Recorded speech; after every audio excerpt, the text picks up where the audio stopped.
Chief justice صاحب نے فرمایا انٹیلیجنس پر اتنا خرچ ہو رہا ہے مگر نتیجہ صفر ہے۔ ایک جج صاحب نے فرمایا کہ اداروں کو معلوم ہونا چاہیے تھا کہ قبائلی علاقوں سے رد عمل آئے گا، اور سب سے نازک اور آسان ہدف اسکول کے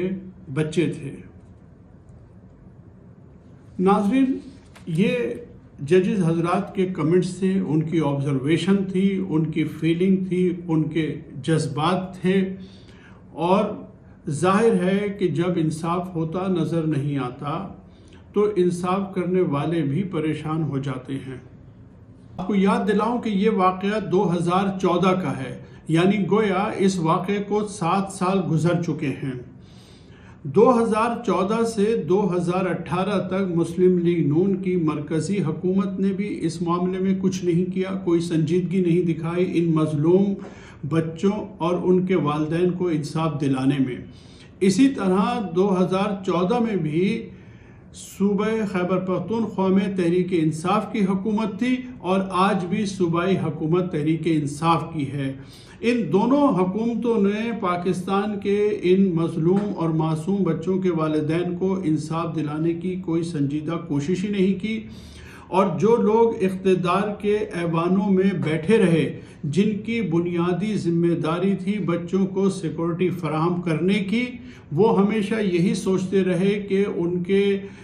ایوان اتنے بلند و بالا ہیں کہ وہاں تک کسی مظلوم کی آہ پہنچ ہی نہیں سکتی۔ لیکن وہ یہ بھول گئے کہ مظلوم کی آہ کسی نہ کسی دن رنگ لے آتی ہے، اور آج بالکل ایسا ہی ہوا، بالکل عین ایسا ہی ہوا کہ وہ لوگ جن کے بارے میں ہم سوچ بھی نہیں سکتے، لیکن آج عدالت میں ان کے نام اس واقعے کے ذمہ داروں کی حیثیت سے، ملزمان کی حیثیت سے لیے گئے، کیونکہ بچوں کے والدین نے اپنی پٹیشن میں ان 6 بڑے آدمیوں کے نام لکھے ہوئے تھے، اور ان کے کہنے کے مطابق ان کے بچوں کی شہادت کے یہی لوگ ذمہ دار تھے، جس میں سابق D G ISI general Zaheer ul Islam اور سابق آرمی چیف راحل شریف کے نام بھی شامل ہیں۔ اس وقت کے وفاقی وزیر داخلہ چودھری نثار اور خیبر پختونخوا کے وزیر اعلیٰ پرویز خٹک کا نام بھی اس میں شامل ہے۔ دیکھیے، صورت یہ ہے کہ پاکستان کے طاقتور طبقات اور اشرافیہ یہ سمجھتی ہے کہ مظلوموں کو انصاف دینا ان کا کام ہی نہیں ہے۔ آپ دیکھ لیجئے حالیہ برسوں میں، خواہ وہ ماڈل ٹاؤن کا معاملہ ہو، ماڈل ٹاؤن میں طاہر القاضی کے گھر پہ جو کچھ بھی ہوا،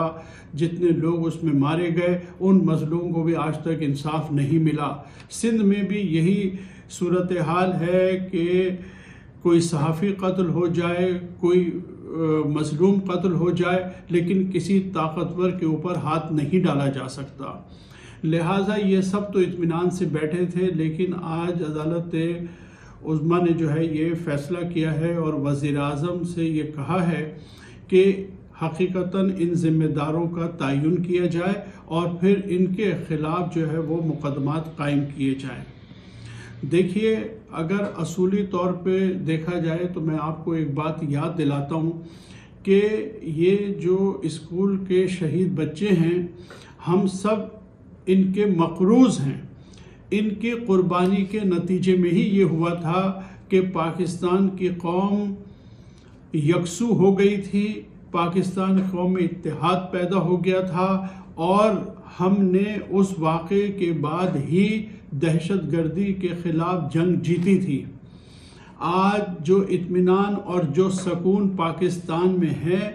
آج جو پاکستان میں دہشت گردی ختم ہو چکی ہے، وہ ان مظلوم بچوں، ان شہید بچوں کے لہو کی وجہ سے ہے۔ لہٰذا نہ صرف یہ کہ پورے پاکستان کے عوام ان کے مقروض ہیں، بلکہ عدالتیں بھی ان کی مقروض ہیں، اہل اقتدار بھی ان کے مقروض ہیں۔ ان کے والدین کو انصاف دلانا ہم سب کی ذمہ داری ہے۔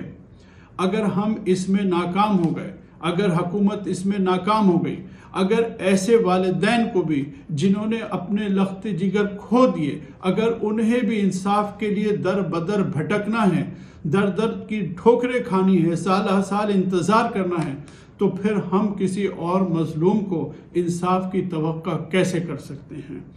لہٰذا میں وزیر اعظم پاکستان سے یہی درخواست کروں گا کہ آپ نے جو کچھ عدالت میں کہا، جس عزم کا آپ نے اظہار کیا ہے، مہربانی کر کے اس پہ عمل کیجئے اور ان شہید بچوں کے والدین کو انصاف دلوائیے۔